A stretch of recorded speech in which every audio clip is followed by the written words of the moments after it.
Hello and welcome into another episode of Locked On Wolves. This is the post-game podcast. The Timberwolves fell to the Clippers, their third consecutive loss on Wednesday by 11 points. We'll break down what happened in this one, why the Wolves only scored 88 points, what did LA do to slow Minnesota down, and where do we go from here? How do the Wolves find somebody to run this offense that is struggling with both point guards out? We'll talk about all that on the show here today. Welcome in. You are Locked On Wolves. You are Locked On Timberwolves, your daily Minnesota Timberwolves podcast. Part of the Locked On Podcast Network. Your team every day.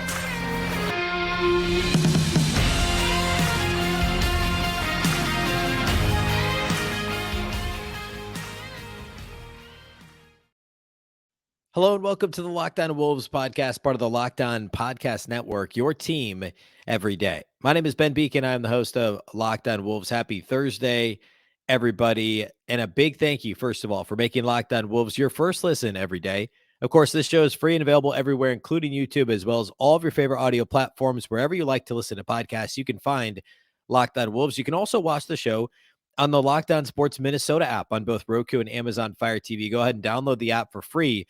You can watch this show as well as all the other great Locked On Minnesota shows. Again, that's Roku and Amazon Fire TV, the Locked On Sports Minnesota app. And of course, you can also follow on Twitter at Locked On T-Wolves and my account, which is at Beecken with two B's, two E's, C-K-E-N. All right. Wolves lose to the Clippers 99-88 on Wednesday. And I mean, no D'Angelo Russell for Minnesota, right? So no Cat, no D'Lo, still no Taurean Prince, no Jordan McLaughlin yet again. So let's run down the list here. Two of the best four players are missing in Cat and D'Lo, two of the three max contract players. Both point guards on the roster. This team only has 2 point guards, D'Angelo Russell and Jordan McLaughlin. Those guys are all out. 4 rotation guys, 4 of the top, call it 7 or 8 guys in the rotation are missing. The Clippers have both Kawhi Leonard and Paul George available and have been playing much better lately. They beat Boston by 20 on Monday, and the Wolves actually jumped out to a lead in this one. They were up, I think 9 or 10 early in the first quarter. Ant had a good start to the game, and it looked like things would be okay for the Wolves, at least competitive wise, and it looked that way all the way up until halftime. And then in the second half, the Clippers just kind of pulled away. And the biggest thing here was the Wolves' complete lack of offensive firepower. And not only that, but just simply making open shots. And at the risk of sounding like a broken record, this has been one of the consistent complaints that we could have about this team really all season, but especially of late, especially without Karl-Anthony Towns, without Taurean Prince, guys that make threes for this team. The Wolves came into this game 25th in the league and 3-point percentage at 33.4%.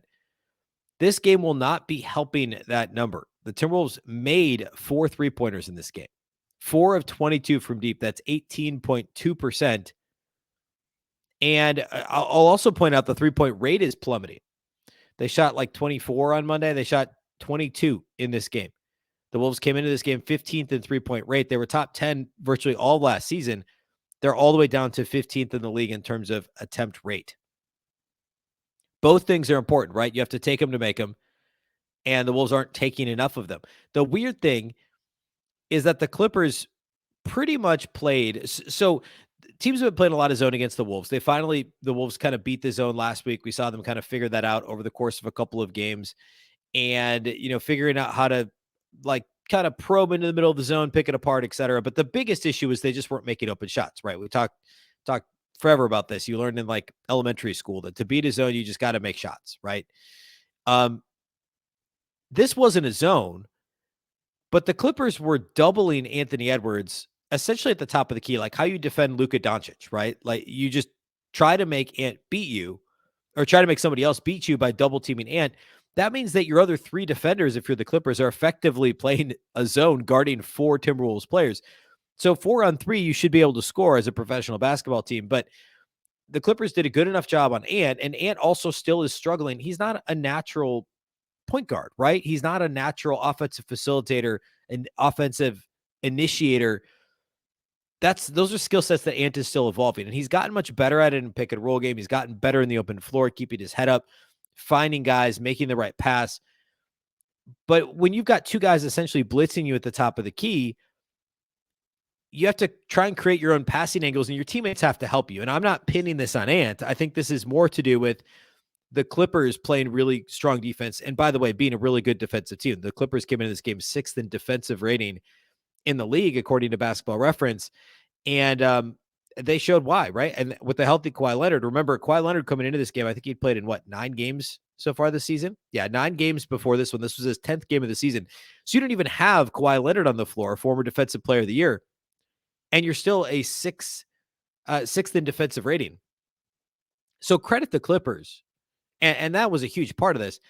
But Chris Finch mentioned this postgame, and Marnie and I talked about it on the live postcast after the game. The Wolves had more than half, or roughly half of their 3-point attempts were open or very open. And they still made 4 3-pointers all game long. So if teams are going to blitz Ant and play 3-on-4, your Jaden McDaniels, your Austin Rivers, Kyle Anderson, these guys have to make their open 3-point attempts. Instead, the non-Ant starters combined to go 1 of 9 on 3-point attempts. Timberwolves players not named Anthony Edwards were 2 of 15 from outside the arc. And Ant was only 2 of 7, so it's not like he shot the ball well, but he shot 7 threes. He was just only made 2 of them. So the rest of the team, minus Ant, was 2 for 15 from outside the arc. You got to make open threes. And they got some of those looks. It's also what I said a minute ago or a few minutes ago. Part of what's so weird about this is that they should have gotten more than 22 3-point attempts up. The Clippers shot 46 3-pointers in this game, and the Wolves, they were loading up a bit on Kawhi, a bit on Paul George. They were kind of shadow doubling, but there's no way the Clippers should have had more than twice as many 3-point attempts in this game. The Clippers only shot 30% from 3, but they took 24 more 3-pointers. That means that they made 10 more. Even though they were shooting the ball badly, they kept taking them, and they made enough to win the game. And I mean, the Wolves shot an overall better percentage from the floor. They made more free throws, but they lost by 11 because the Clippers attempted 24 more threes and made 10 more threes than the Timberwolves. So to me, the story of the game, yes, the Wolves' lack of offensive firepower, but specifically the way the Clippers chose to guard a beyond Ant, a very punchless Minnesota offense. No Karl-Anthony Towns, no D'Angelo Russell. The Clippers knew somebody's got to get Rudy the ball, right? Rudy's an effective offensive player around the rim. He's not going to dribble the ball up the floor and get himself in that position. Someone's got to initiate that offense, whether it's pick and roll or anything else, and get the ball to Rudy. Ant tried. Bless his heart, Ant tried in this game. He had 5 turnovers. I think he had at least 3, if not 4 of those were attempts at lobs to Rudy that were just bad passes. And not on Rudy, just bad passes by Ant. But at least he was trying to get the ball to Rudy Gobert. Rudy Gobert had 5 shot attempts in 32 minutes in this game. He wasn't in real foul trouble. He did commit 3 fouls. I think he picked up a couple early, but he was never in real foul trouble. He played 32 minutes and attempted 5 shots as your max contract player with your other 2 max contract players not in the game. And yes, Rudy plays a very specific role on offense, but that's kind of the point here is that with no point guard and no Cat and no D'Lo, the Wolves could not get the ball to Rudy Gobert. He did get 7 free throw attempts this game. He finished with 11 and 13. But you can't have Rudy Gobert scoring only 11 points when there's no Towns, there's no Russell. Whether it's Ant or Austin Rivers, who effectively started at point guard in this game, Kyle Anderson, who initiated probably most of the Wolves' offense, certainly most of the offense that wasn't initiated by Ant, those guys have to get the ball to Rudy. So credit the Clippers for a great defensive game plan. Ty Lue's a fantastic coach. LA executed their game plan extremely well in this game. The Timberwolves just have to figure out a way to get the ball to advantageous positions on the floor to score and to make open jumpers. Like, it really is that simple.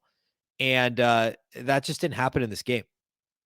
All right, I do have some other takeaways. I want to get to those. I want to do individual studs and duds for this one as well. So we're going to do all that here next. First, though, let's talk about our friends at ExpressVPN. Today's episode of Locked On Wolves is brought to you by our friends at ExpressVPN. So we all know how ExpressVPN protects your privacy and security online, but here's something you might not know.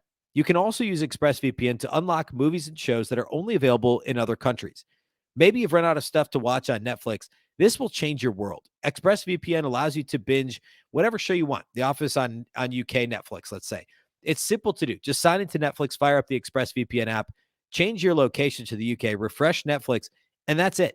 ExpressVPN lets you control where you want sites to think you're located. You can choose from almost 100 different countries. So just imagine all the Netflix libraries you can go through. If you love Korean dramas, you can use ExpressVPN to parasite South Korean Netflix with your Netflix subscriptions, and so on and so forth. But it's not just Netflix. ExpressVPN works with any streaming service: Hulu, BBC iPlayer, YouTube, you name it. There's hundreds of VPNs out there, but the reason that you should use ExpressVPN to watch shows is because it's ridiculously fast. There's never any buffering or lag, and you can stream in HD, no problem. It works on all your devices, phones, media consoles, smart TVs, and more, so you can watch what you want on the big screen or on the go. If you want to get access to hundreds of new shows, go to expressvpn.com/lockdown right now. You can get an extra 3 months of ExpressVPN for free. That's expressvpn.com/lockdown, expressvpn.com/locked to learn more. Today's episode is also brought to us by our friends at NHTSA. You're hanging out with some friends and putting back a few drinks. A few becomes a few too many. As the evening comes to an end and people start to head out, you think of calling for a ride, but you live nearby and you can make it home okay. It's no big deal. What are the odds you'll get pulled over anyway? And even so, what's the worst that could happen? Your insurance goes up, you lose your license, you lose your job, you total your car, you kill someone. Everyone knows about the risks of driving drunk. The results are tragic and often deadly. However, that still doesn't stop everyone from getting behind the wheel while under the influence. That's why police officers are out there right now looking for impaired drivers on our roads to save lives. So if you think you're okay to drive after a few drinks, think again. Play it safe and plan ahead to get a ride. It only takes one mistake to change your life or someone else's forever. Drive sober or get pulled over.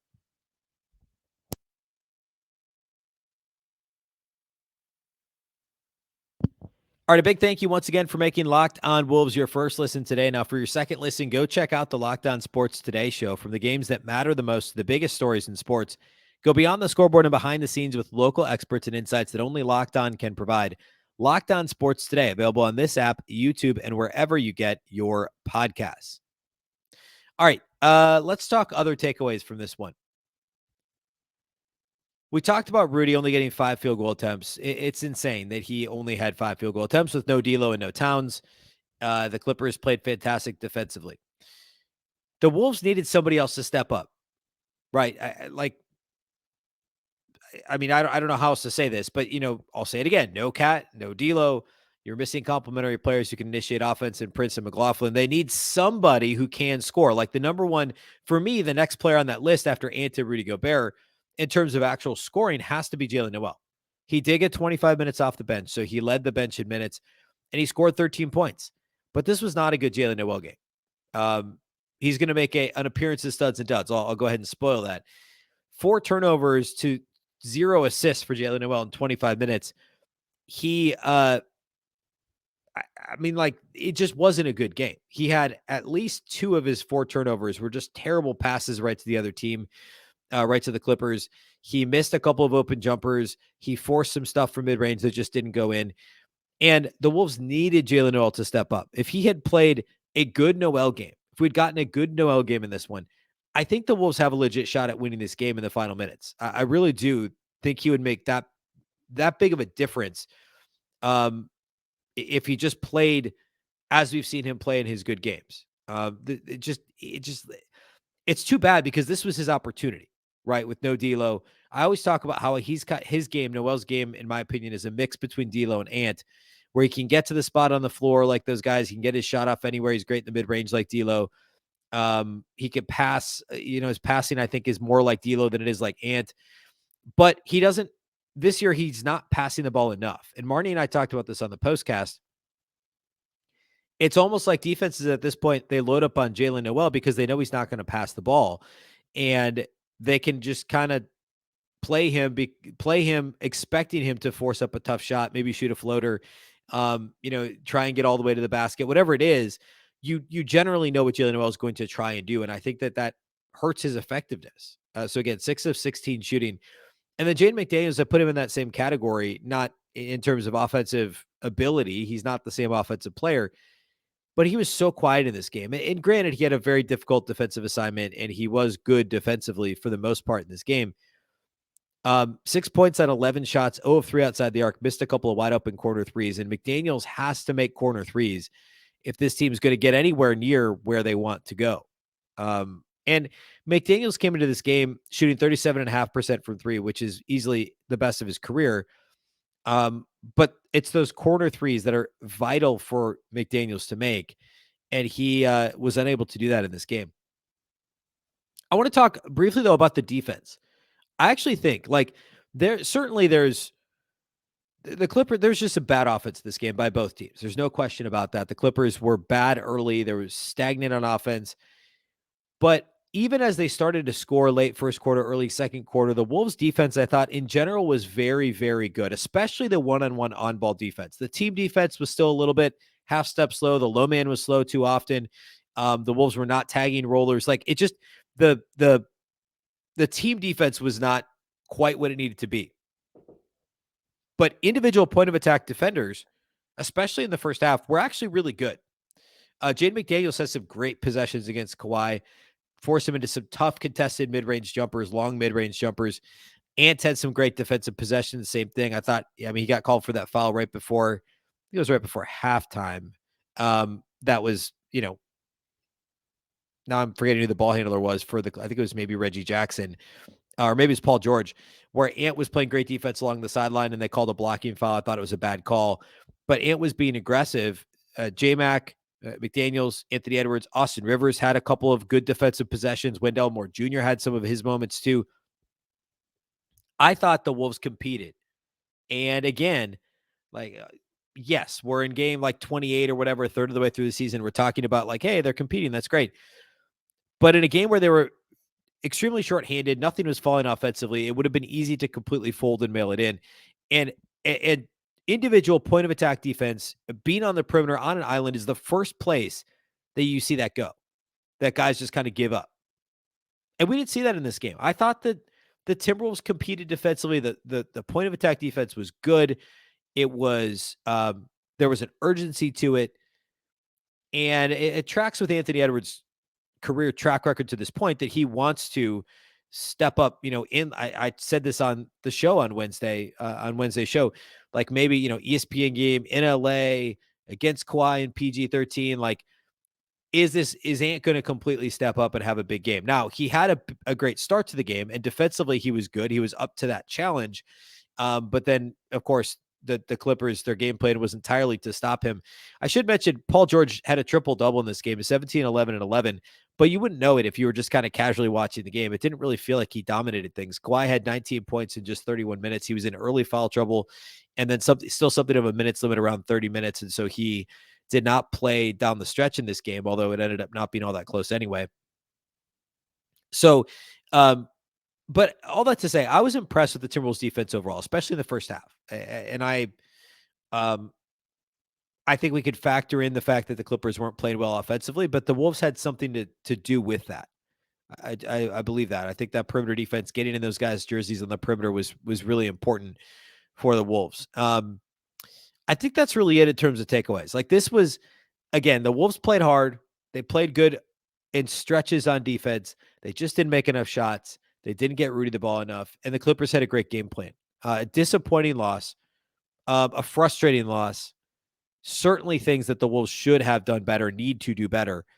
But it's not quite as deflated as the Portland loss, right? This team, they competed in this game shorthanded against a close to full strength Clippers team. And we're in the game really until early in the fourth quarter. And so I think it's important to point that out. Now, they have to win in Oklahoma City on Friday, right? I mean, the Wolves can't afford to lose 4 straight and lose a second straight game to the Oklahoma City Thunder. We'll talk about that a little bit more here in a minute, but then also, of course, on Friday's show, we'll preview that matchup. First, though, today's episode of Locked On Wolves is brought to us by our longtime friends over at Built Bar. Let's pause the pod for a second here. All right. Are we paused? Perfect. because you got to try this. I'm talking about Built Bar's new reimagined flavors: cookie dough topper, coconut brownie bar, and coconut brownie topper. White chocolate peppermint granola as well. It's built steak on the granola bar that it's more filling and still insanely tasty. Plus candy cane brownie. The puff. Built Puffs are like biting into the universe's most delicious cloud. First off, for anyone that hasn't tried Built Bars before, they are literally the best tasting protein bars ever built. And I mean that 100%. I've got literally 4 boxes, maybe 5 boxes right now in our pantry. They're phenomenal. Built is revolutionizing nutrition as we know it with 100% real chocolate, 17 grams of protein, and shockingly low sugar and calories, just 130 calories per bar. Just sink your teeth into the first bite. It'll change your life forever. I'm not kidding. There will be a time before you try these new Built flavors and the magical, wonderful time afterwards. You're probably wondering which new flavor is my favorite. I'll say that's an unanswerable question. They're all unbelievable and they're all different. So you can order a mix box. You could try all the 5 flavors for yourself. Built, you got to try this. Get 15% off your order right now by using the code LOCKEDON15 at built.com. Again, 15% off your order with the code LOCKEDON15 at built.com.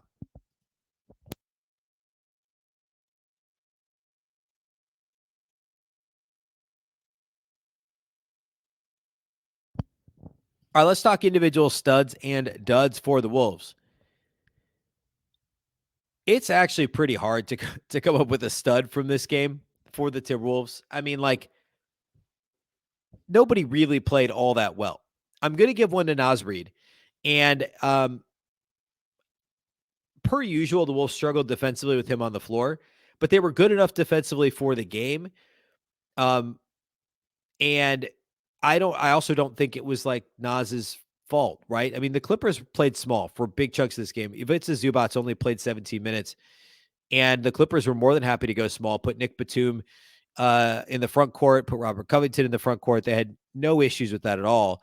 The Wolves tried to play Rudy and Naz together, and I don't know exactly what those minutes look like, but they didn't feel like they were very pretty with Naz at the 4, and that's kind of what typically happens.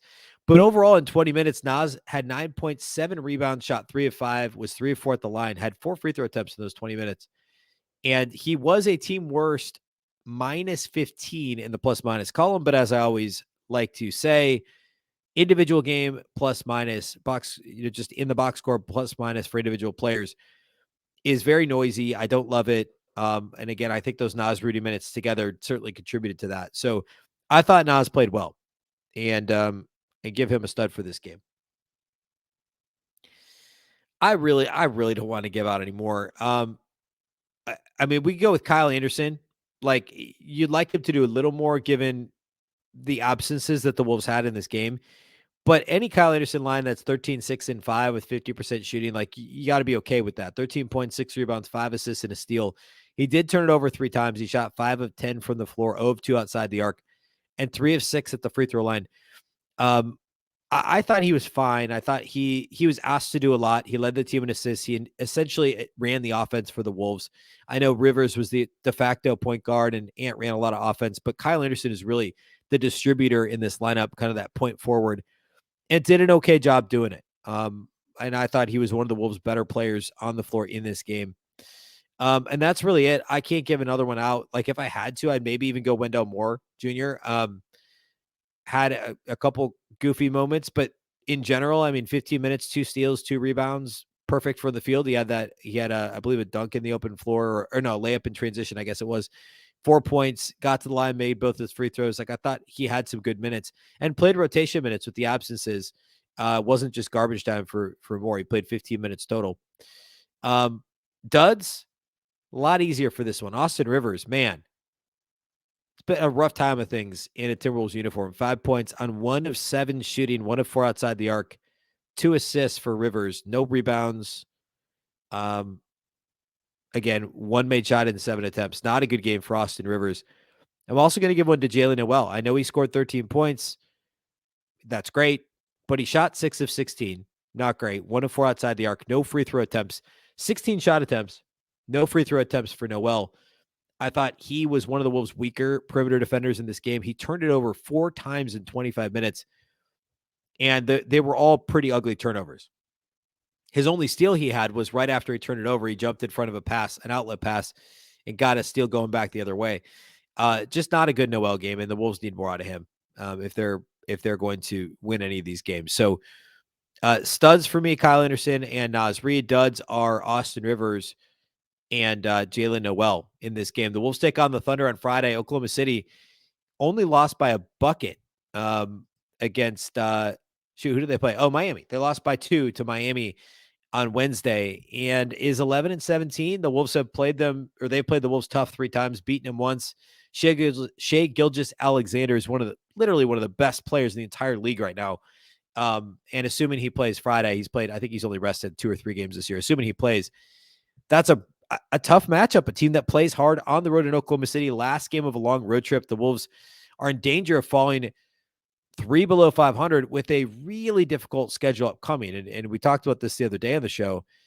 But after Chicago and a couple games against Dallas next week, things get real tough. So this is, as silly as it sounds, kind of sort of a must win here at game number 29 against the worst team they're going to play in 2 weeks. They played the Detroit Pistons on New Year's Eve. I mean, that's 2 weeks from now. So this is a very important game for Minnesota against a team that doesn't quit on their home floor. Last game of a 5-game road trip. The Wolves have lost 3 straight. They have to win this game in Oklahoma City on Friday. Fingers crossed for potentially a McLaughlin return, potentially a Russell return. Certainly no Prince or Towns yet. But if they could get one or both of McLaughlin and D'Angelo Russell back, that would go a long way against a team like the Thunder, who's going to play hard and just play hard. They play hard all the time, and they keep coming after you. They play a bunch of guys, and it's just a tough matchup. So here's hoping that the Wolves start to get healthier on Friday. We'll, of course, have the we'll talk about Friday's game, I guess, over the weekend. We're not going to do the live postcast Friday night, actually. So we will be missing the first postcast we won't be doing this year. But we will do the postcast on Sunday following Wolves Bulls, that home game against Chicago. And then Monday's pod will be the post-game pod from Sunday's game. So be sure to follow and subscribe to Locked On Wolves wherever you listen to podcasts. And a big thank you to those of you that do make Locked On Wolves your first listen each and every day. It's greatly appreciated. Of course, you can watch on YouTube and follow wherever you listen to podcasts. You can also watch on the Locked On Sports Minnesota app on Roku and Amazon Fire TV. Of course, the Locked On Wolves podcast is part of the Locked On Podcast Network. The Locked On Network is your local experts on all the biggest stories. And a big thank you once again for making us your first listen.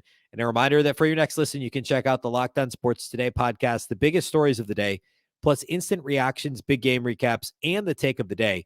Available on the Odyssey app, YouTube, and wherever you get your podcasts. Once again, I'm Ben Beecken. This is the Locked On Wolves podcast, and we'll catch you next time.